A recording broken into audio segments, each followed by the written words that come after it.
Ni Januari 14, 2026. Mtazamaji, hongera kwa majukumu ya siku ya leo. Hii ni Tumaini Habari na kukaribisha tuwe sote, na tuanze kwa muktasari. Makamu wa Rais afanya mazungumzo na balozi wa Japani nchini Tanzania.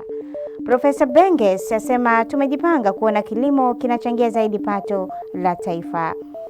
Uganda ingia kwenye giza la mawasiliano kuelekea uchaguzi mkuu. Na katika michezo, Pamba Jiji endelea kujinoa ligi kuu.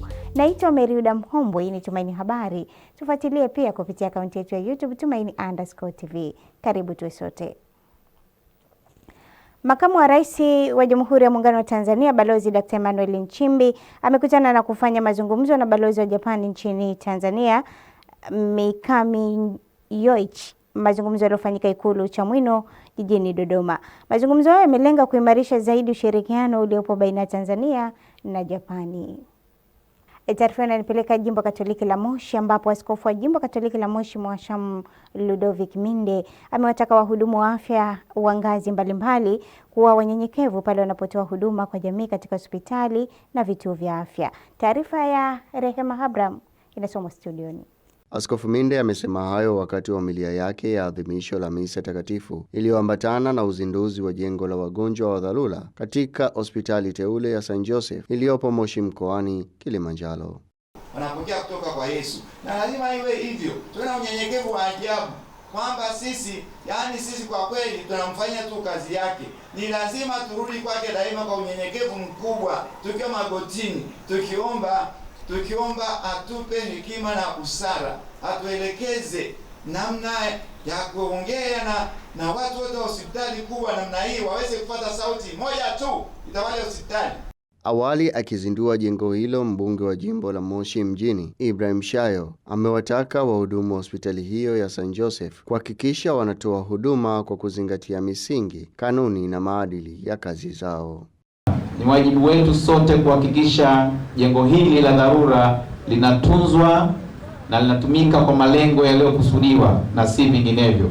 Wahudumu wa afya mna dhamana kubwa ya kuhakikisha huduma mnazotoa zinazingatia maadili ya taaluma, huruma, utu, heshima kwa wagonjwa wote, na kuhakikisha kwamba kabla hujaanza kazi na baada ya kumaliza masomo yako ulikula kiapo. Kwa upande wake, mkurugenzi mtendaji wa hospitali teule ya St. Joseph, Sister Dr. Helen Benedicti Kilosuda, amesema ujenzi wa jengo jipya la huduma za dharura umegharimu zaidi ya shilingi milioni 400, fedha ambazo ni mapato ya ndani ya hospitali hiyo. Ujenzi wa jengo hili la dharura kwa hatua ya awali ulianza rasmi mnamo tarehe 19 Novemba mwaka 2024 na kukamilika mnamo tarehe 12 Septemba mwaka 2025. Gharama za ujenzi. Mheshimiwa mgeni rasmi, hadi kukamilika jengo hili limetumia kiasi cha shilingi za Kitanzania milioni 467,524,171 na senti 50. Hospitali ya St. Joseph ni hospitali inayosimamiwa na kuongozwa na shirika la masista wa Bibi Yetu wa Kilimanjaro CDNK kwa kushirikiana na serikali tangu 2009, ikijulikana kama hospitali teule ya manispaa ya Moshi. Paroko wa parokia ya Mtakatifu Karoli Lwanga Buria Henke, Padri Dr. Kilianus Iduka amesisitiza kuwa wanadamu wajiepushe kuwa chanzo cha maumivu na kuwaangusha wengine. Taarifa zaidi na Peter Malesa. Yamesemwa na Padri Kilianus Iduka wa jimbo la Geita katika adhimisho la misa takatifu, hafla ya mapadri kufungua mwaka mpya wa 2026, tukio lililofanyika katika parokia ya Mtakatifu Karoli Lwanga Buria Henke. Katika maisha, jitahidi sana usiwe sababu ya mtu mwingine kupiga magoti na kulia mbele ya Mwenyezi Mungu kwa sababu yako. Usiwe chanzo cha mtu kukosa amani, kukosa furaha katika maisha yake, akaona namna pekee ya kuitafuta ni kupiga magoti na kushtaki kwa Mungu. Machozi ya mwenye haki yakitolewa mbele ya Mwenyezi Mungu kwa uchaji hayaendi bure. Kwa upande wao, baadhi ya waamini wa parokia hiyo pamoja na shukrani wameomba watu wenye mapenzi mema kuwashika mkono katika ujenzi wa parokia yao. Tumewapokea mapadri wote wa kutoka jimbo letu la Geita, wamekuja parokiani kwetu Buriaheke kwa ajili ya kufungua mwaka mpya 2026. Lakini pia katika parokia yetu tunayo mahitaji mbalimbali.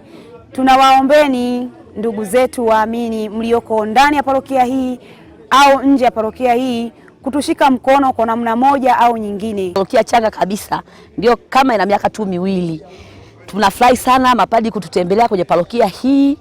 Basi tunahamasa sana, kwa kweli tumefurahi sana. Zaliwa wa huku walioko mbali nje na mna wilaya hii ya Sengerema ambao wanajua hata labda kwao, tunaomba sana mtusaidie kwa chochote ili tujenge parokia yetu. Naye paroko wa parokia hiyo Padri Benedict Chagura amebainisha mapungufu na kualika watu wanaowiwa ili kuwashika mkono. Parokia mpya kama inavyoonekana, na tunaendelea na utaratibu wa ujenzi, miundombinu na vitu vingine vyote ambavyo vinahitajika katika parokia. Bado havijakamilika kama furniture za ndani, milango na vitu vingine. Tumekamilisha vichache kwa ajili ya kuendelea kuishi. Na sehemu ya kanisa pia bado sehemu kidogo tunaendelea kuweka vigae.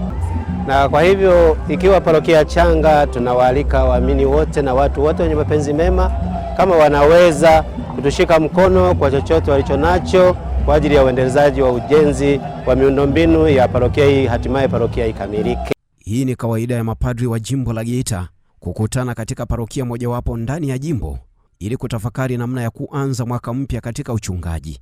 Nikiripoti kutoka parokia ya Mtakatifu Karoli Rwanga Buriaheke, jimbo Katoliki la Geita, mimi ni Peter Maresa, Tumaini Habari.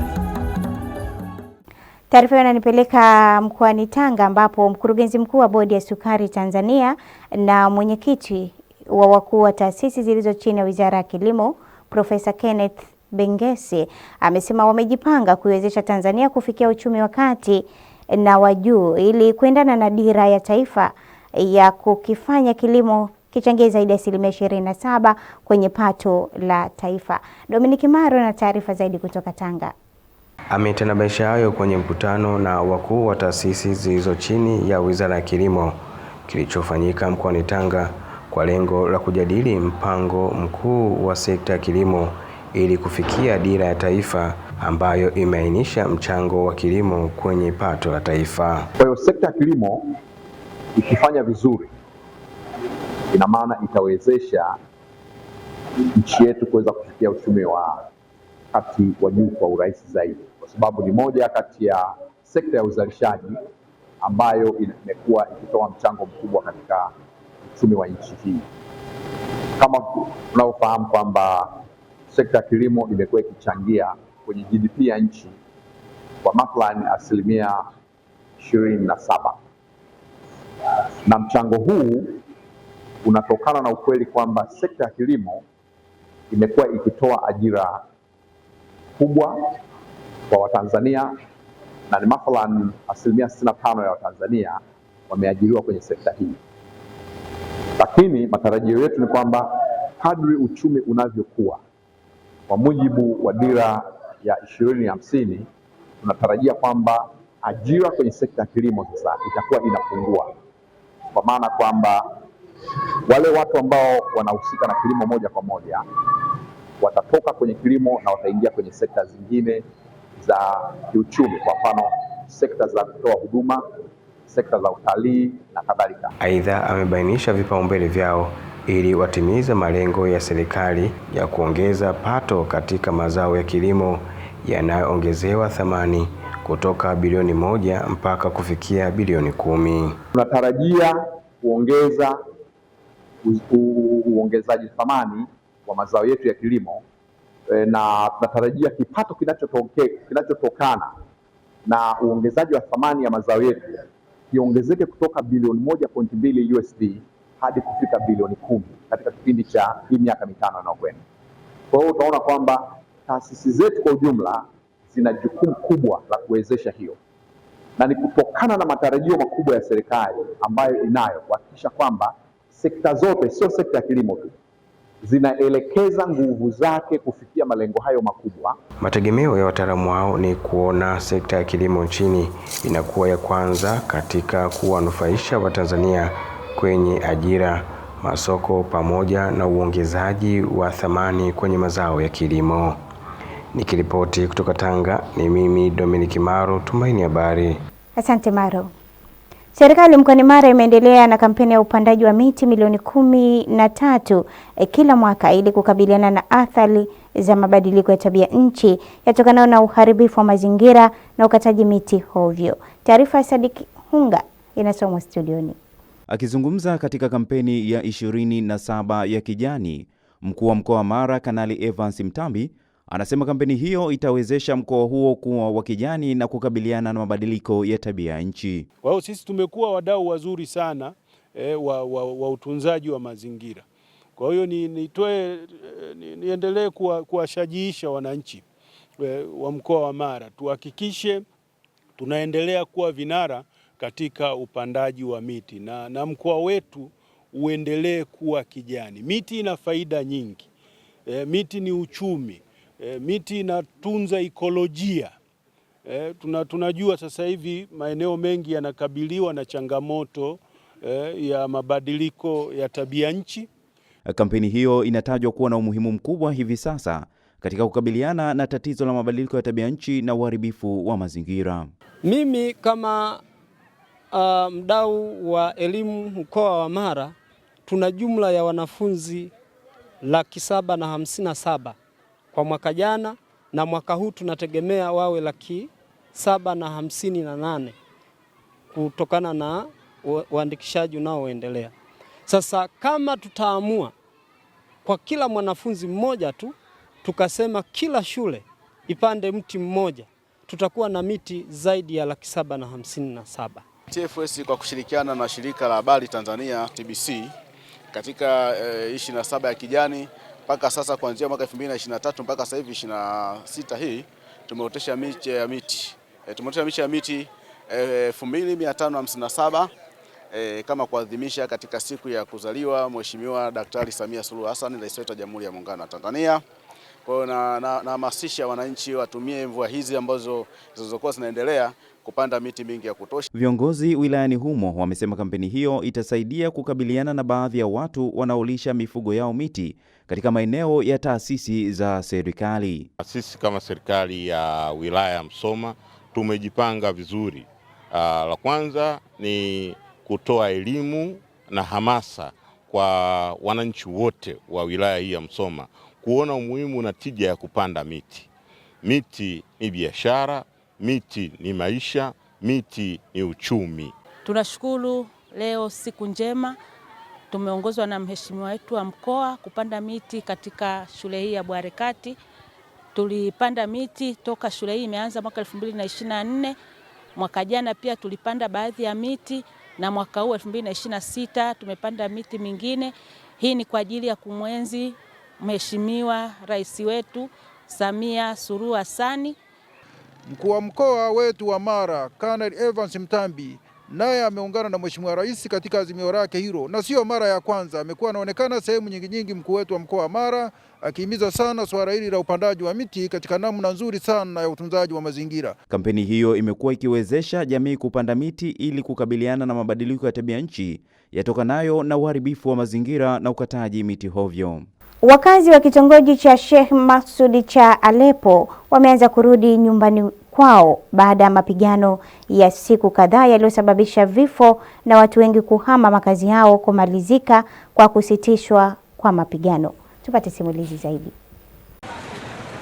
Video zinaonyesha wakazi wakitembea katika mitaa iliyoharibika, wakipita maduka na majengo yaliyofungwa yakiwa na ishara ya makombora. Hassan Abdalla ni mkazi wa kitongoji cha Sheikh Maksud, anaeleza kilichowasibu. Tulikimbia eneo hili kwa sababu ya mashambulizi. Hatukutaka Mungu apishe mbali kombora liwagonge watoto wetu au nyumba zetu na kutuua sote. Namshukuru Mungu tulirudi jana. Hali ni shwari sasa, lakini tunahitaji usalama zaidi na bei zipungue. Nina watoto 7 na siwezi kumudu kila kitu wanachohitaji. Sijafanya kazi kwa karibu wiki 2. nitawalishaje? Lakini umeme na mafuta ni ghali sana. Mkazi mwingine mmiliki wa duka Khalid amesema mapigano hayo yamemlazimisha kuondoka baada ya gari yake kuharibiwa. Tuliondoka kwa sababu ya kuokoa watoto wetu. Gari langu liligongwa na vipande vya chuma, kwa hivyo tulilazimika kuhama makazi. Leo tumerudi na mshukuru Mungu. Hali ni shwari sasa, lakini tunatumai umeme na huduma zitarejeshwa, hasa umeme kutoka gridi ya taifa. Kwa sasa hakuna umeme, hakuna mkate, na tunatumai suluhisho litapatikana kwa masuala haya. Si wakazi wote walikimbia wakati wa mapigano.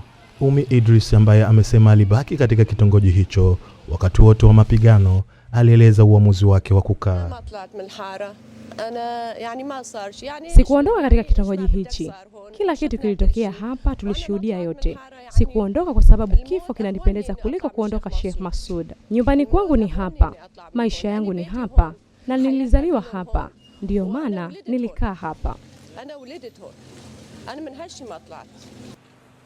Kurudi huko kunafuatia mapigano makali kati ya vikosi vya kidemokrasia vya Syria SDF na vikosi vinavyohusiana na serikali ya mpito ya Syria. Pande zote mbili zilishutumu kwa kulenga raia, huku mapigano hayo yakisababisha vifo, majeraha na kuhama kwa mamia ya wakazi. Natamani tu salama, amani kidogo. Kusahau hofu hii tumetosha. Tunataka kupumzika na Sheikh Masud wote wapate amani. Kulingana na ripoti, takribani watu 107 wameuawa tangu kuanza kwa ongezeko hilo la mapigano, wakiwemo raia 47, miongoni mwao ni wanawake 4 na watoto 6, wengi wao wakifariki huko Sheikh Masud. Wapiganaji wapatao 59 wameripotiwa kuuawa, wakiwemo wanachama wa Wizara ya Ulinzi na Usalama wa ndani ya serikali ya mpito ya Syria, huku ripoti za miili ikichomwa na kukatwa viungo. Kuongezeka kwa mapigano hivi karibuni kulikuja siku chache baada ya maafisa kutoka pande zote mbili kukutana Damascus kujadili utekelezaji wa kile kinachoitwa mkataba wa March baada ya tarehe ya mwisho ya kupita bila mafanikio yaliyoripotiwa. Mnamo Machi 10, 2025, rais wa mpito wa Syria Ahmed al-Shara na kamanda wa SDF Mazul Abdi walisaini makubaliano ya kuunganisha taasisi zote za kiraia na kijeshi zinazohusiana na utawala wa Kikudri katika jimbo la Syria ifikapo mwisho wa 2025. Makubaliano hayo hayakuwa yametekelezwa wakati wa kuchapishwa, na mapigano ya hapa na pale kati ya pande hizo mbili yameendelea. Taarifa inanipasa kwenda mapumziko, nikirejea tunazo taarifa mbalimbali. Ni Tumaini Habari, usiondoke.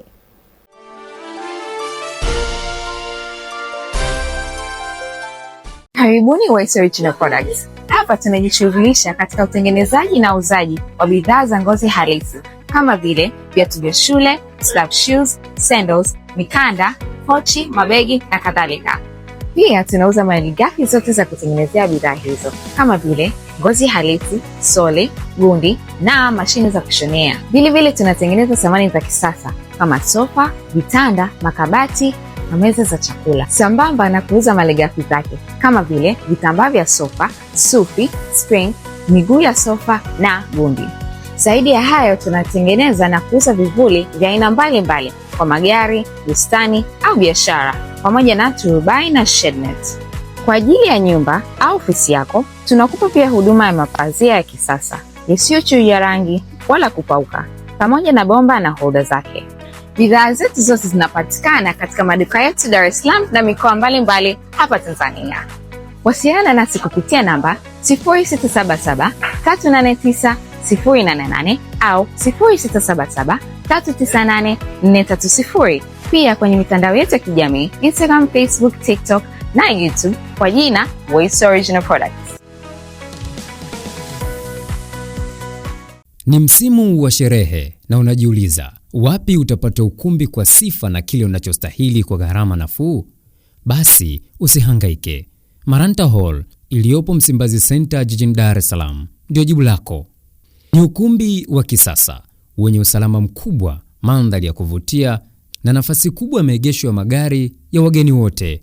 Ukiwa na shughuli, yaani send off, harusi, kipaimara, komunio na mikutano, hakika Maranta Hall ni zaidi na zaidi.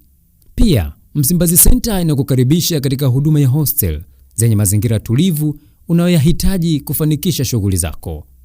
Kwa maelezo zaidi, piga simu nambari 0658 132354 na 0757964554 au www.msimbazicenter.or.tz. Maranta Hall, kwa nafsi yako.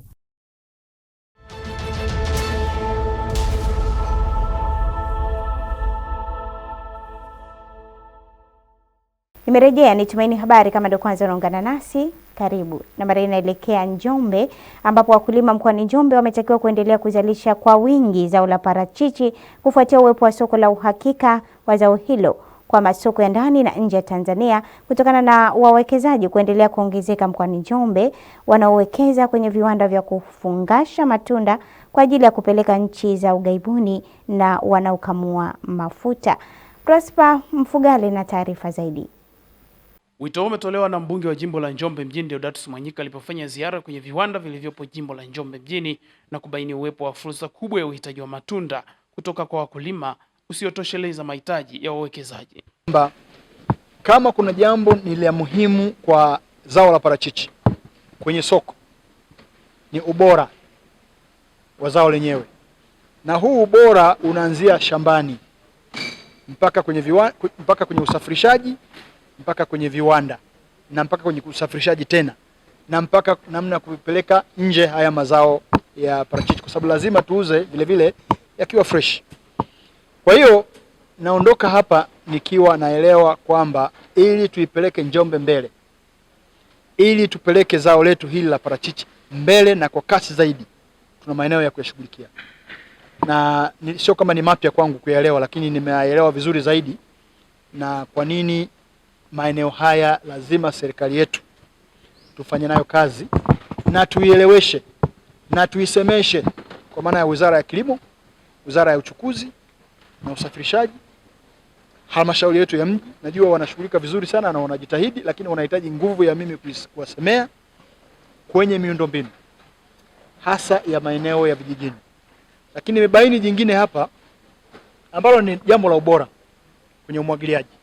Nimepata data hapa za kuonyesha ni kiasi gani cha eneo linaweza likawa la umwagiliaji, lakini ukiangalia tunamwagilia kama chini ya 10. Baadhi ya wamiliki na wasimamizi wa viwanda vya ufungashaji na ukamuaji wa mafuta ya parachichi, akiwemo Ali Saini, meneja wa kiwanda cha parachichi fresh, pamoja na kueleza uhitaji mkubwa wa matunda, wameeleza pia changamoto na vikwazo. Hili soko la parachichi ni soko kubwa na si rahisi yani kutimiza ama kuwashinda walaji. Kwa hivyo ningeomba tu wakulima wapande maparachichi kwa wingi, na soko la parachichi ni soko endelevu na ni soko ambalo linasaidia, tunaona limesaidia wengi sana. Kuna msimu mnakosa matunda? Ya, kuna wakati matunda yanapungua kwa kiasi kikubwa, na pia unapata kuna wakati challenge zingine ama changamoto zingine kama za bei. Kutafuta masoko kama nchi, Wizara ya Kilimo ingechukua jukumu la kutafuta masoko na kuwaelekeza kwa hawa watu ambao wanadiri na usafirishaji na uuzaji wa matunda, especially parachichi katika soko la nje. Sio tu wakulima wanaonufaika na uwepo wa viwanda, bali pia wafanyakazi ambao wameeleza namna viwanda hivyo vinavyokwamua na changamoto ya kukosa ajira, huku wakiwataka wakulima kuendelea kuongeza mashamba na kuyahudumia ili kupata bidhaa bora. Kama mimi ninavyoona uimarishaji wa matunda, wewe kuzalisha kwa ubora, tuweke hivi. Wakizalisha kwa ubora tunapata matunda mazuri, ndio kama hivi tunapata faida na sisi tunaendelea na kazi. Lakini wao wakisema wasizalishe kwa ubora, na sisi ndio hivyo ambavyo tunakosa ajira. Mkoa wa Njombe umekuwa na fursa kubwa ya uzalishaji wa parachichi, ambapo baadhi ya wakulima kwa mwezi Disemba 2025 na Januari 2026 mauzo yao yamepanda mpaka kufikia 3,300. Nikiripoti kutoka hapa kiwanda cha parachichi cha Jamela kilichoko mtaa wa Hagafilo, kata ya Mji Mwema mjini Njombe, mimi ni Prosper Mfugale, Tumaini TV Habari. Waziri Mkuu Dkt. Mwigulu Nchemba amezitaka wizara zinazohusika na masuala ya ajira zisimamie kikamilifu utekelezaji wa sheria zinazotaka kazi zinazoweza kufanywa na Watanzania zisifanywe na wageni, isipokuwa zile zinazohitaji utaalamu ambao nchi ina upungufu. Vilevile, waziri mkuu amekemea tabia ya baadhi ya wenye nyumba kumpangisha raia mmoja wa kigeni na kumruhusu mpangaji huyo apangishe watu wengine ndani ya nyumba hiyo, jambo ambalo ni hatari kwa usalama na pia halina tija kibiashara. Dkt. Mwigulu ametoa agizo hilo wakati akifungua kikao cha mawaziri, naibu mawaziri, makatibu wakuu na manaibu makatibu wakuu wa wizara za kisekta kujadili fursa za ajira ndani na nje ya nchi. Agizo hilo limelenga kuongeza fursa za ajira kwa Watanzania kufuatia kuwepo kwa wimbi kubwa la wageni kufanya kazi au biashara ambazo zinaweza kufanywa na Watanzania na kuliwezesha taifa kukabiliana na changamoto ya upungufu wa ajira. Biashara zinazoweza kufanywa na Watanzania tumeweka kwenye sheria. Bunge lililopita, chifu ipo nadhani tunakumbuka, tuliweka kwenye sheria. Hatujaisimamia vizuri. Kwa hiyo tutawanye watu wetu, ipitieni vizuri sheria ilivyoelekeza, tutawanye watu wetu, tuisimamie. Tumemwita na Mheshimiwa Waziri wa Mambo ya Nje ili atusaidie kuwaelezea wale ambao wataangukia kwenye kategori hizo, kwa sababu kila nchi ina sheria. Ndio, kila nchi ina sheria. Tunapotekeleza sheria zetu, tunafanya mambo kwa mujibu wa sheria. Hatuwezi tukaenda namna hii. Hatuwezi tukafanya watu waje wao wananufaika na nchi yetu. Si shamba la bibi kwamba wanakuja wanavuna tu alafu hii haiwezi kawa sahihi. Kwa hiyo hili ni eneo tuliangalie. Lakini eneo lingine mtawahusisha na Wizara ya Mipango na Uwekezaji. Tuliweka sheria kwamba kampuni ya kigeni ili iweze kupata sifa katika mambo ABC inatakiwa ishirikiane na kampuni ya kizawa. Tukitaka tujenge capacity pia ya Watanzania. Amesema kuwa ni lazima wataalamu wa ndani wasimamie sheria ipasavyo, na kama kuna maeneo yanayowakwamisha wayabainishe na yafanyiwe marekebisho. Katika hatua nyingine, Dkt. Mwigulu ametoa wito kwa Watanzania kuwa na wivu na nchi yao kwa kutoruhusu baadhi ya vitu kufanyika, ambapo alitolea mfano suala la wenye nyumba kumpangisha raia mmoja wa kigeni ambaye naye alileta wenzake wengi katika nyumba hiyo hiyo. Hivyo waziri mkuu ameziagiza wizara zinazohusika zifuatilie suala hilo pamoja na kuwasisitiza wasimamie utekelezwaji wa sheria, kwa sababu kila nchi ina sheria zake na Tanzania inatekeleza majukumu yake kwa kufuata sheria. Kazi ambazo zinaweza kufanywa na Watanzania. Kuna masuala ambayo ni ya kitaalamu sana ambayo tunaweza tukasema hapa tuna import technology. Kwamba jambo ni mahususi sana, ni kazi ambayo inahitaji specialization ya juu sana.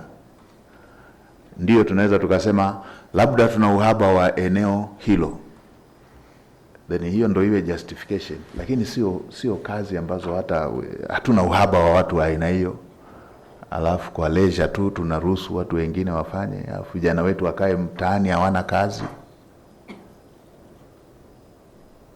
Kwa hiyo hili maelekezo mahususi kwenye maeneo ambayo sheria zimeelekeza hivyo, twendeni tukatekeleze kwenye usimamizi.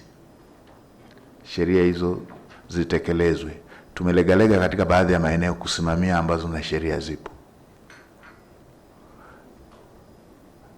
Lakini kwenye maeneo ambako tunaona labda tumelegeza sana kwenye sheria, wataalamu wetu andaeni. Mheshimiwa Rais alishatuambia sheria isiwe kikwazo cha kukwamisha mambo ambayo ni ya manufaa mapana ya nchi yetu na manufaa mapana ya wananchi wetu. Wataalamu, angalieni kama mnakwama kwenye kutekeleza kwa sababu tulivyoweka kwenye sheria kumeacha mianya hiyo, bainisheni turekebishe. Amesema sheria zinatungwa ili kusaidia kujenga kampuni za Watanzania na kuzikuza. Hivyo wizara zinazohusika zihakikishe hazisajili kampuni za kigeni kabla ya kuzifanyia uchunguzi wa kina, kwa sababu baadhi ya taarifa zinazowasilishwa si sahihi. Antoni Kazimoto, Tumaini Habari. Asante Mfugale. Taarifa hiyo inanipa sawa kuvuka maji mpaka kisiwani Pemba, ambapo mkuu wa mkoa wa Kaskazini Pemba Mgeni Hatibu Yahaya amewataka wafanyakazi wa ofisi ya mkoa kuzingatia uadilifu, uwajibikaji na maadili mema katika utendaji wao wa kazi, na kuelekeza kuwa misingi hiyo ni muhimu katika kuimarisha utoaji wa huduma kwa wananchi. Taarifa Masanja Mabula inafafanua zaidi. Akizungumza wakati wa kikao chake cha kwanza na wafanyakazi wa ofisi hiyo, mkuu huyo wa mkoa amesema serikali inahitaji watumishi wa umma wanaotekeleza majukumu yao kwa uaminifu, nidhamu na kuzingatia sheria na taratibu za kazi, huku akiwaomba wampe ushirikiano ili waweze kutekeleza majukumu yake. Njooni munishauri, lakini afisa wa kilimo alisema hapa simhukumu mtu mpaka nifanye uchunguzi. Na kwa wale ambao wamevuta ile uzoefu wangu, kiukweli mimi ni mtu kazi.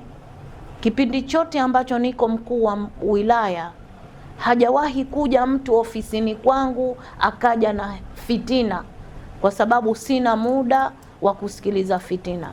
Mimi na wewe uwe chawa wangu, uwe chawa wa kutenda kazi. Mapema mkuu wa wilaya za Wete Abdullah Rashid Ali na mkuu wa wilaya Micheweni Hatib Juma Mjaja wamesema uongozi una wajibu wa kutoa fursa sawa kwa wafanyakazi wote ili kuwawezesha kukuza uwezo wao, kuongeza ufanisi wa kazi. Sisi sote tunayo haki na usawa wa kupata hayo mafunzo ya muda mrefu ama ya muda mfupi. Na kama sijakosea ni kwamba ndani ya bajeti zetu wakati mwingine huwa tunapanga hayo mafunzo ya muda mfupi ama muda mrefu wakati mwingine, lakini kwa sasa hivi kwa sababu serikali inashughulikia masomo ya muda mrefu, mara nyingi tunafanya ya muda mfupi. Tunaopaswa kufanya kazi kwa juhudi kubwa sana kwa pamoja, tukimsaidia Mheshimiwa mkuu wa mkoa, ni sote tuliomo humu ndani pamoja na wengine, maana kuna baraza la mji, kuna halmashauri, lakini sisi ndio tunaotengeneza huu mkoa huu. Na sisi ofisi yetu hii kwa sehemu kubwa ni ofisi za huduma. Kikao hicho ni sehemu ya jitihada za kuimarisha utendaji wa kazi, kuongeza uwajibikaji na kujenga mazingira bora ya kazi kwa watumishi wa umma. Mkuu wa wilaya ya Tanga Dadi Kolimba amewataka viongozi wa jumuiya za watumiaji maji wa mto Zigi chini kutoogopa vitisho vya watu wanaoharibu vyanzo vya maji, na badala yake watoe taarifa ili hatua kali zichukuliwe dhidi ya wale wanaohusika na uchafuzi na uharibifu. Kwa taarifa zaidi tungane na Dominic Maro. Hayo yamejitokeza kwenye mkutano mkuu wa jumuiya za watumiaji maji mto Zigi chini ambao unasimamiwa na bonde la maji mto Pangani, na hapa msisitizo ukawekwa juu ya kulinda vyanzo vya maji kwa maendeleo ya taifa. Tanzania ina takriban hekta milioni 2.7 za eneo lenye mito ya kudumu na mito ya msimu ambayo imesambaa nchi nzima. 37% mpaka 45% hutumika katika uzalishaji wa nishati ya umeme, lakini maji pia tunayategemea sana katika shughuli za kiuchumi na za kijamii. Tunayategemea kwenye kilimo, mifugo, lakini na shughuli nyingine. Kwenye kazi yoyote matishio yapo. Kwa hiyo niwaambie tu wanajumuiya na viongozi, tusirudi nyuma wala tusiogope. Ili mradi tunafanya kazi yetu kwa mujibu wa sheria, basi tuendelee kuhakikisha tunasimamia utaratibu, tuendelee kuhakikisha tunasimamia vizuri sheria bila kumwonea mtu. Kaimu mkurugenzi wa bodi ya maji bonde la Pangani Yusuf Mahenge akaeleza umuhimu wa jumuiya hizo na namna zinavyoshiriki kulinda na kuhifadhi maeneo ya vyanzo hivyo, huku washiriki nao wakaeleza changamoto wanazokumbana nazo katika kufanikisha ulindaji wa vyanzo hivyo. Hizi jumuiya zinatusaidia kwa ngazi ya jamii kabisa kule chini katika kusimamia na kuendeleza rasilimali za maji. Watu mbalimbali wanachimba madini katika vyanzo hivyo. Kuzungumzia katika mto Zigi, kuna watu ambao wanavamia, wakati mwingine wanaingia nyakati za usiku. Naitwa Cosmas Gibson Chirulumo. Pia katika changamoto nyingine kubwa kabisa ni vitisho. Huwa tunapata vitisho kutoka kwa baadhi ya uharibifu wa vyanzo vya maji. Na unaweza kukuta mpaka mwingine anasema kwamba wewe tutakuona au tutaona. Kwa hizo ni changamoto ambazo watu tunakabiliana nazo. Tunapotembea tunatembea kikundi, watu 4, watu 3 na kuendelea. Vitisho vinatukuta, kuna wengine wanakata mkaa kwenye mto kama maeneo ya Pande, Kivleni, kushuka mpaka kuna Zedi, kuna watu wanachemsha pombe. Ipo haja ya kuendelea kulinda vyanzo vya maji kwa mustakabali wa maisha ya viumbe hai pamoja na kufanikisha shughuli za jamii ikiwemo sekta ya kilimo. Nikiripoti kutoka Tanga ni mimi Dominic Maro, Tumaini Habari. Asante Maro. Serikali ya Uganda imezima huduma za internet na kupunguza matumizi ya simu za mkononi nchini humo, hatua iliyochukuliwa siku 2 tu kabla ya wananchi kupiga kura katika uchaguzi mkuu. Tupate taarifa zaidi. Hatua ya kufungwa kwa huduma za internet imeamriwa na Tume ya Mawasiliano Uganda UCC, ambayo imeziagiza kampuni zote za mawasiliano kusitisha internet ya umma kuanzia saa 12 jioni kwa saa za Uganda hapo jana. Mbali na internet, pia mauzo na usajili wa laini mpya za simu pamoja na huduma za data za kimataifa zimesitishwa kwa muda. Hatua hii inakuja wakati ambapo rais wa muda mrefu wa Uganda Yoweri Kaguta Museveni mwenye umri wa miaka 81 anawania muhula wa 7 wa urais. Museveni yuko madarakani tangu mwaka 1986 baada ya kuongoza urais wa miaka 5 na tayari amebadilisha katiba mara 2 kuondoa ukomo wa mihula ya umri wa kugombea. Kwa upande wake, mkurugenzi mtendaji wa UCC George William Nyombi Tembo amezungumza na waandishi wa habari kuhusu uamuzi huo na amesema huduma za internet ya umma zilizozuiwa zinajumuisha majukwaa ya mitandao ya kijamii, urambazaji wa tovuti, utazamaji wa video mtandaoni, huduma binafsi ya barua pepe pamoja na programu za kutumia na kupokea ujumbe, miongoni mwa huduma nyingine. Katika kipindi cha maandalizi ya uchaguzi, vikosi vya usalama vimeripotiwa kuwakamata mamia ya wafuasi wa upinzani. Mashirika ya haki za binadamu na ofisi ya Umoja wa Mataifa ya haki za binadamu yamesema polisi na jeshi wametumia risasi za moto na mabomu ya machozi kuvunja mikutano ya amani, hasa ile inayomuunga mkono mpinzani mkuu wa Museveni, mwanamuziki aliyegeukia kwenye siasa Bobi Wine. Wananchi wa Uganda wanatarajiwa kupiga kura siku ya Alhamis, huku matarajio yakionyesha kuwa Museveni ana uwezekano mkubwa wa kubaki madarakani, lakini maswali mazito yakiendelea kuulizwa kuhusu uwazi wa uchaguzi, nafasi ya kijeshi katika siasa na mustakabali wa demokrasia katika taifa hilo lenye zaidi ya watu milioni 45. Mkuu wa mahakama ya Iran amethibitisha kwamba kesi za waandamanaji waliokamatwa zinaendeshwa haraka licha ya onyo lililotolewa na Rais Donald Trump wa Marekani. Mkuu huyo wa mahakama amesema uendeshwaji huo wa haraka utahusisha pia hukumu za kifo. Jaji mkuu wa Iran Ghulam Mohsin Ejei ametoa matamshi hayo katika video iliyosambazwa na televisheni ya taifa ya Iran mtandaoni, wakati wanaharakati wakitahadharisha kwamba watuhumiwa huenda wakanyongwa hivi karibuni. Maoni yake yanachukuliwa kama ukaidi wa moja kwa moja dhidi ya Trump, ambaye siku ya Jumanne alionya Iran kuhusu kuwanyonga watu. Shirika la habari la wanaharakati wa haki za binadamu lenye makao yake Marekani limeripoti kuwa karibu watu 2571 wameuawa kufuatia hatua kali dhidi ya waandamanaji. Aidha, maafisa wa Iran wanafanya mazishi ya vikosi vya usalama waliofariki wakati wa maandamano ya kitaifa. Makumi ya maelfu ya watu wameandamana mitaani tangu Disemba, ingawa Jumanne usiku imeonekana kuwa shwari. Maafisa wa Iran wameishutumu Marekani mara kwa mara kwa kuchochea machafuko.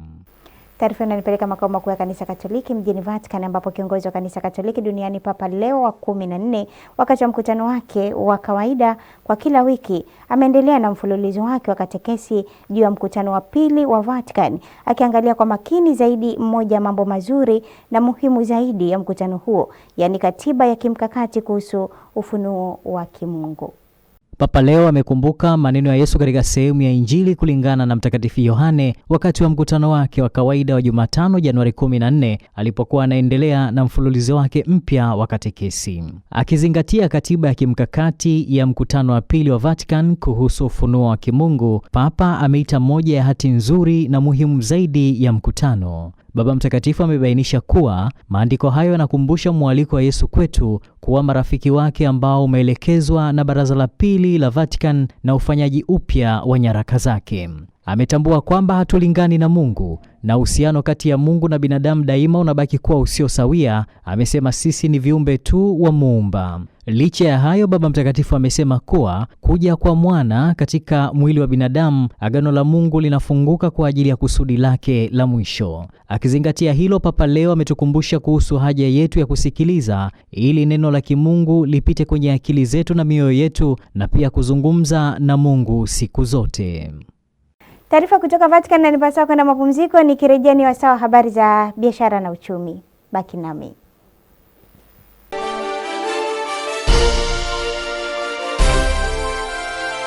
Sasa mambo yamefika patamu. Afrika yote inasimama, mataifa yanapambana, ndoto zinagongana uwanjani, kuanzia nusu finali hadi finali. Kila dakika ni vita, kila bao ni furaha, kila ushindi ni fahari ya taifa.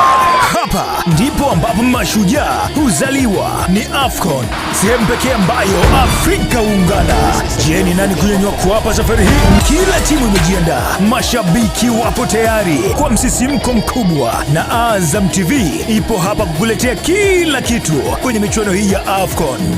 Lipia kisimbuzi chako mapema kwa shilingi 28,000 tu. Usipitwe na uhondo mkubwa wa AFCON.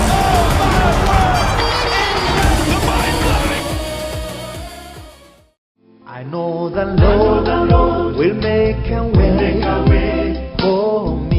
Tunapokaribisha mwaka mpya wa 2026, tunapenda kuwajulisha wadau wetu kuwa shule ya sekondari ya wasichana na wavulana Sullivan Provost iliyoko Kibaha kwa Matias sasa imeanza rasmi kufundisha kupitia mtaala mpya wenye mikondo miwili ya amali na mkondo wa jumla. Mkondo wa jumla hapa utafundishwa masomo ya sayansi, biashara na sanaa kama ilivyokuwa kwenye mtaala wa zamani. Mkondo wa amali hapa utafundishwa ushonaji wa nguo, tehama na muziki kupitia upigaji keyboard na drums. Masomo ya amali yataenda sambamba na masomo 6 kutokea mkondo wa jumla, yakiwemo hisabati, lugha Kichina, English, Kiswahili, historia ya Tanzania na maadili na business studies. Sullivan Provost inakuwa miongoni mwa shule chache za mwanzo kabisa kukamilisha mkondo huu wa amali ili kuwapa nafasi wanafunzi ambao wanatamani kumaliza masomo yao wakiwa na ujuzi utakaowapelekea kujiajiri moja kwa moja. Sullivan Provost inajivunia ufaulu wa 100% kwa wanafunzi wake katika mitihani ya taifa ya kidato cha pili na kidato cha 4 kwa zaidi ya miaka 10 sasa katika masomo yote ya sayansi, biashara na sanaa. Shule pia inaendelea na masomo ya ziada kwa wanafunzi wa vidato vyote ambayo ni michezo, shamba darasa kwa ajili ya kilimo biashara,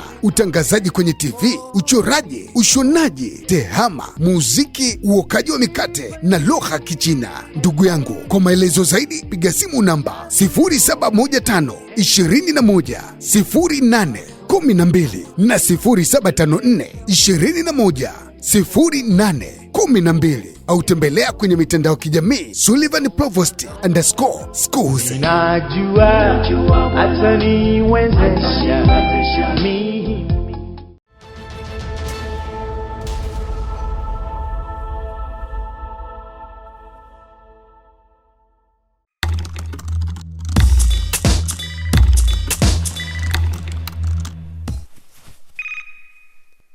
Karibu na sasa ni wasaa habari za biashara na uchumi. Tukianza jijini Dar es Salaam, mwezi Januari ni mwezi uliojirani na sikukuu za mwisho wa mwaka.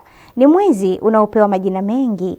Wakazi wa jiji la Dar es Salaam wanauelezea mwezi huu kwa hisia tofauti. Meki Makali anatujuza zaidi. Mimi naona mwezi wa Januari ni mwezi wa kawaida, ni mwezi rahisi kabisa. Ni mwezi unaotaka kuweka malengo mapya katika maisha ya mwanadamu. Ugali unasongwa. Hii ni kazi yake ili kukabili mwezi Januari. Mwezi Januari kwangu ni wa kawaida, biashara ipo lakini sio ngumu sana, sio nyepesi sana. kwa ajili ya maandalizi ya watoto shule. Taarifa zimetunzwa kwenye mafaili. Kutoka mwaka mmoja kwenda mwaka mwingine ni swala la kifikra, lakini vitu vingi vinabaki kama vilivyo. Emily Hagamu, mkurugenzi wa Pro-Life Tanzania, anatueleza kwa nini hofu inatawala mwezi Januari. Mwezi Januari una nini? Kwanza kuna hofu ya kumaliza mwaka uliopita. Yaani kwanza kuna hofu kwamba mwaka uliotangulia, ndipo inafika shukrani. Unamshukuru Mungu umaliza mwaka uliotangulia. Januari unaleta nini? Nianze na wale ambao wenzangu ambao bado wanazaa. Kuna hofu ya ada kwa ajili ya watoto wa shule. Kwa maisha, wanasema maisha ni magumu sana. Kuna ada, kuna sherehe nyingi katikati hapo za Christmas na nini, za mwaka mpya, zinatafuna sana fedha. Kwa hiyo mtu anasema nitaishije huu mwezi. Lakini pia ukiondoa swala ya kiuchumi, kuna pia masuala ya matarajio. Matarajio ya je, nitavuka huu mwezi vizuri? Nitamaliza mwaka vizuri? Haya matarajio haya, kuna pia la maombi ambayo mtu unaomba. Kwa hiyo jamii inaona mwezi Januari ni kama mwezi wa mpito kutoka mwaka uliopita, ambao wengine ambao walipata changamoto wanaona Mungu nakushukuru sana. Ibrahim Lukiza ni muuza dawa asili, anasema watu waache kuweka malengo mengi yasiyotekelezeka. Itawasaidia kuacha kulalamika na kuona mwezi Januari kama miezi mingine. Naweza nikaweka malengo mengi bwana, mwaka huu bwana, mpaka inafika Disemba nimekalimisha jambo fulani. Ukija kustuka mara pap umefika mwezi wa 4, mwezi wa 5, na miezi siipo hii bado 6, nitafanikisha.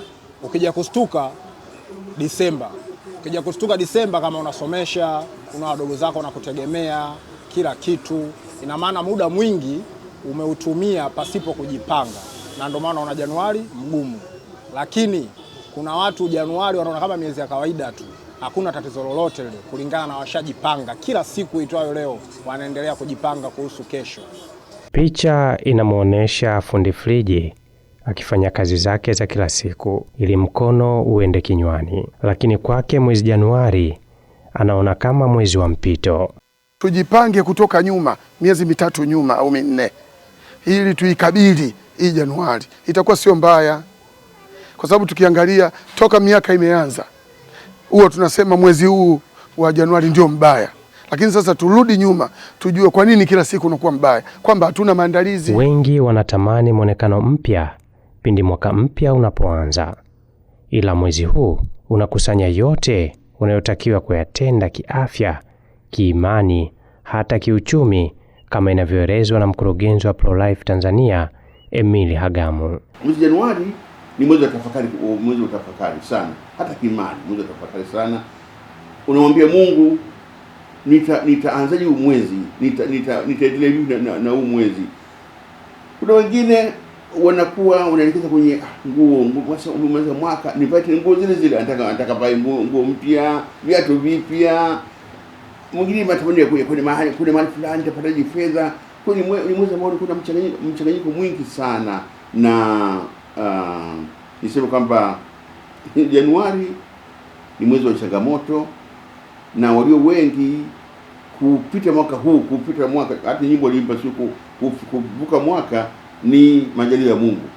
Ni majaliwa ya Mungu. Kwa hiyo ni mwezi wa wasiwasi, mwezi unaojenga matumaini au tamaa, ni mwezi unaotaka kuweka malengo mapya katika maisha ya mwanadamu. Huu ndio mwezi Januari. Yawezekana ikawa ni msongo wa mawazo au tatizo la afya ya akili linasababisha mwezi Januari uonekane tofauti. Samueli Moreli, yeye ni msaikolojia, anasema ili uweze kwenda sawa na mwezi Januari, lazima uwe sawa kiafya akili na utimamu wa mwili. Kwa mtu mwenye afya nzuri ya akili, anajua kabisa kwamba mwezi wa kwanza lazima nitenge utaratibu huu. Anajua kabisa mambo yanayoanza mwezi wa kwanza kutakuwa na upungufu, kwa sababu sio mara ya kwanza. Kwa hiyo ukienda na malengo mazuri, ukienda na mipango mizuri, utakuta kwamba mwezi wako wa kwanza, yani unapanga utaratibu wako ambao unaenda mpaka mwaka mzima unakwenda. Mwanzo lazima uanze mwanzo ili utoke. lazima uanze mwanzo. Uweze ukatoka kabla hujaanza.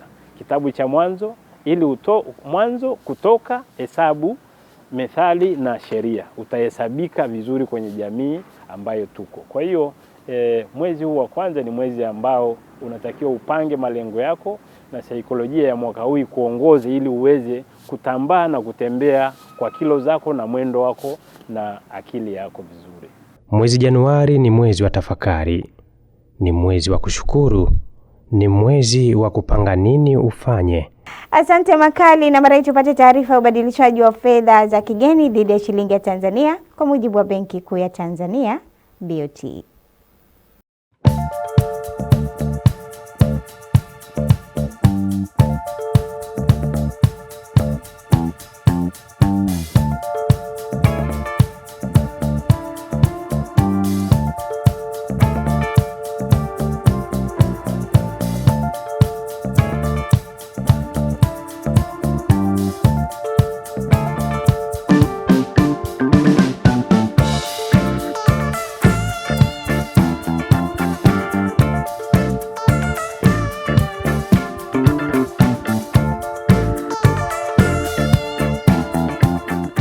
Taarifa ya BOT inanipasa kwenda mapumziko, nikirejea ni michezo na burudani.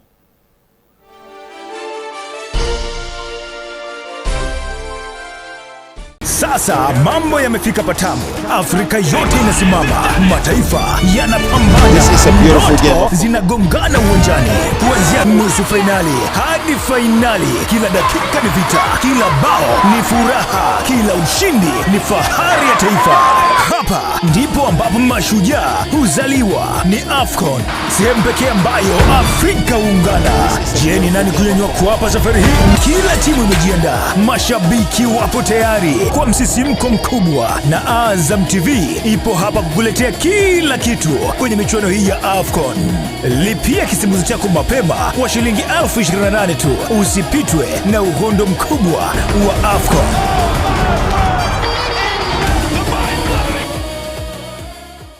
Karibuni Waisy Original Products. Hapa tunajishughulisha katika utengenezaji na uuzaji wa bidhaa za ngozi halisi kama vile viatu vya shule, slab shoes, sandals, mikanda, pochi, mabegi na kadhalika. Pia tunauza malighafi zote za kutengenezea bidhaa hizo kama vile ngozi halisi, sole, gundi na mashine za kushonea. Vile tunatengeneza samani za kisasa kama sofa, vitanda, makabati na meza za chakula, sambamba na kuuza malighafi zake kama vile vitambaa vya sofa, sufi, spring, miguu ya sofa na gundi. Zaidi ya hayo, tunatengeneza na kuuza vivuli vya aina mbalimbali kwa magari, bustani au biashara, pamoja na turubai na shednet. Kwa ajili ya nyumba au ofisi yako, tunakupa pia huduma ya mapazia ya kisasa yasiyochuja rangi wala kupauka, pamoja na bomba na holder zake. Bidhaa zetu zote zinapatikana katika maduka yetu Dar es Salaam na mikoa mbalimbali hapa Tanzania. Wasiliana nasi kupitia namba 0677389088 au 0677398430. Pia kwenye mitandao yetu ya kijamii Instagram, Facebook, TikTok na YouTube kwa jina Waisy Original Products.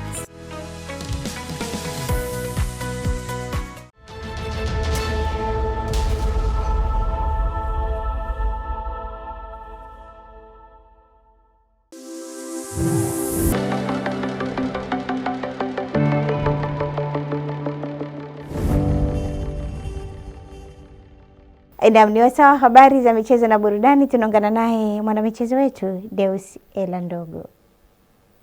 Asante sana Meriuda na mtazamaji wa Tumaini Television. Nakaribisha katika rubaa za kimichezo kwa siku leo, tuweze kuangazia taarifa kubwa za kimichezo ambazo zimegonga vichwa vya habari nyumbani Tanzania na nje ya mipaka ya Tanzania. Kubwa zaidi ni kuhusiana na wananchi Dar es Salaam Young Africa mara baada ya kuweza kutoa ubingwa michuano ya Mapinduzi hapo jana. Wamejinasibu kwamba timu yao na wachezaji wao wasifananishwe na mtu yoyote hapa nchini. Hayo yamesemwa na meneja wa kitengo cha habari wa klabu ya Yanga Ari Shabani Kamwe wakati akizungumza na waandishi wa habari hapo jana mara baada ya mchezo wao dhidi ya Azam FC na kuweza kuibuka na ushindi wa penalti 5-4. Huyu hapa Ali Shabani Kamwe akiweza kujinasibu mara baada ya mchezo wa jana kuweza kutamatika. Hakuna usajili ambao Yanga tumeufanya. Hii shule niliwapaga siku moja. Hakuna usajili ambao tumeufanya tukawa usajili hauna faida. Kikosi cha Yanga ndugu zangu mkikiangalia vizuri kina changamoto kubwa sana ya namba. Mtu mmoja leo ameandika kwamba Yanga wamefeli wachezaji wa kimataifa msimu huu. Umeelewa? Lakini anasahau kwamba wakati dirisha hili tuli-extend mikataba ya pro hawa wa kimataifa baadhi yao. Sisi tumemtoa Aucho, tumemtoa Chama, tumemtoa Azizi. Tukaingiza wengine, lakini waliobakia wote wanacheza kwenye kikosi chetu cha kwanza. Kwa hiyo usajili imaanishi kwamba unayemleta anatakiwa aingie moja kwa moja kwenye timu. Sometimes aliyekuepo unamletea changamoto. Na timu nzuri, hii inawapa sasa shule. Timu nzuri haionekani kwenye mechi. Timu nzuri inaonekana kwenye uwanja wa mazoezi. Yaani unavyoona timu yetu wakigawana mazoezini 11 huku 11 huku. Ushindani unapatikana pale. Tukija kwenye mechi tunaweza shughuli tu. Kwa mfano timu moja anakuwa yupo Abutwali Bumsheri, timu moja yuko Jigi Diara. Huo mfano sasa. Huyu ana ma clean sheet Mapinduzi yote, huyu kachukua ma clean sheet ya kutosha. Huko Afcon imebidi Diara mpaka tumwambie zima simu. Kabisa. Chelsea wamesumbua sana huko Afcon. Tukamwambia zima simu wai Dar es Salaam. Sasa huku kuna yao Kwasi ya Tola yao, huku kuna Kibwana Shomari, kuna Zai Patrick Mwenda. Angalia tu mwenyewe, kuna Shadrack Boka, kuna Mohamed Hussein. Hiyo timu inafanya mazoezi hiyo. Ina Sinki, ina Ninju, ina Jobu, ina Baka, ina Mwamnyeto. Timu inafanya tu mazoezi. Hiyo timu yetu yote hatuwezi kupanga wachezaji 15 kwenye mechi, wanaanza 11. Kwa hiyo wanaoanza haimaanishi wanaokaa benchi wabovu. Kwingineko ni timu ya soka Pamba Jiji TP inaenda kutokea mkoani Mwanza imeendelea na mazoezi yake kuelekea katika mechi za ligi kuu soka Tanzania bara. Ligi hiyo itarejea tena kuanzia Ijumaa mara baada ya kusimama kwa muda takriban mwezi mmoja kupisha michuano ya Afcon inayofanyika kule nchini Morocco hivi sasa. Tangu tumerejea mazoezini tumefanya session 7 mpaka 8, lakini weekend kwa maana ya siku ya Jumamosi tulikuwa tuna mchezo wa kirafiki dhidi ya mabingwa wa mkoa hapa mkoani Mwanza na tukaibuka na ushindi wa magoli 6-0. Mechi ambayo mwalimu alikuwa angalia idadi ya mabao, alikuwa anaangalia kile ambacho amekielekeza kwenye session ambazo tumezifanya, wachezaji wameshika kiasi gani. Kwa hiyo program sasa inaendelea leo siku ya Jumatatu hapa kama ambavyo umeona session yetu moja nzito nzuri chini ya wataalamu wetu Francis Baraza, Temi Felix assistant coach, lakini pia makocha wa makipa John Wau, Shabani Kado, lakini pia fitness coach wetu George Aaron ambaye anaendelea kuhakikisha kwamba kile ambacho wachezaji waliambiwa kukifanya kwa maana ya maintain fitness, lakini yeye mwenyewe kuiongeza, kazi yake inaendelea vizuri. Na kimataifa kwa siku ya leo, taarifa kubwa ni kuhusiana na shirikisho la soka nchini Rwanda. Farefa limetangaza kumfuta kazi kocha mkuu wa timu ya taifa ya Rwanda Amavumbi Adele Mroche mara baada ya kuwa na matokeo mabovu wakiwa na timu hiyo ya taifa ya Rwanda. Adele alishinda mchezo mmoja kati ya 8 akiwa kocha mkuu wa timu ya taifa ya Rwanda, na shirikisho la soka pale nchini Rwanda limesema kwamba Adele hakuheshimu baadhi ya masharti ya mkataba wake na alipewa muda wa kuyarekebisha, lakini akashindikana. Mroche alitolewa kwa kocha mkuu wa Amavumbi mnamo Machi 2025 kwa kandarasi ya miaka 2. Hata hivyo, taarifa zinadai kuwa uamuzi huo wa haraka unafuatia kuzorota kwa mahusiano kati ya kocha huyo na baadhi ya viongozi wakuu wa shirikisho la soka pale nchini Rwanda. Na hiyo ndo tamati ya michezo kwa siku ya leo. Kijitichi nikirejeshe kwako Meriuda. Asante Deus, na sasa tupate taarifa ya utabiri wa hali ya hewa wa saa 24 zijazo kwa mujibu wa mamlaka ya hali ya hewa Tanzania TMA.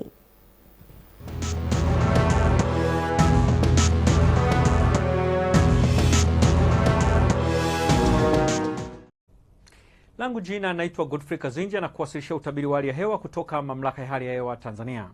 Kwa usiku wa leo tukitarajia katika mkoa wa Kigoma, Katavi pamoja na Rukwa kutakuwa na hali ya mvua na ngurumo katika maeneo machache, huku maeneo ya nyanda za juu kusini magharibi pamoja na mkoa wa Ruvuma kutakuwa na hali ya mvua nyepesi katika maeneo machache, na sehemu nyingine za nchi zikitakuwa na hali ya ukavu.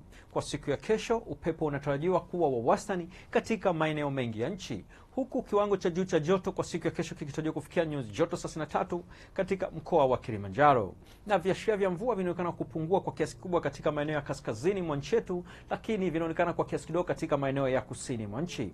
Kwa siku ya kesho ni matarajio yetu magharibi mwa nchi, mkoa wa Rukwa kunatarajiwa na hali ya mvua na ngurumo za radi katika maeneo machache na vipindi vya jua, ili hali maeneo ya nyanda za juu kusini magharibi pamoja na mkoa wa Ruvuma kunatarajiwa na hali ya mvua katika maeneo machache na vipindi vya jua. Mkoa wa Lindi na Mtwara kutakuwa na hali ya mvua nyepesi kwa maeneo machache na vipindi vya jua, na maeneo mengine ya nchi yakitarajiwa kuwa na hali ya ukavu kwa ujumla. Ni kutoka mamlaka ya hali ya hewa Tanzania, hatuna la ziada. Asante na nikutakie wakati mwema.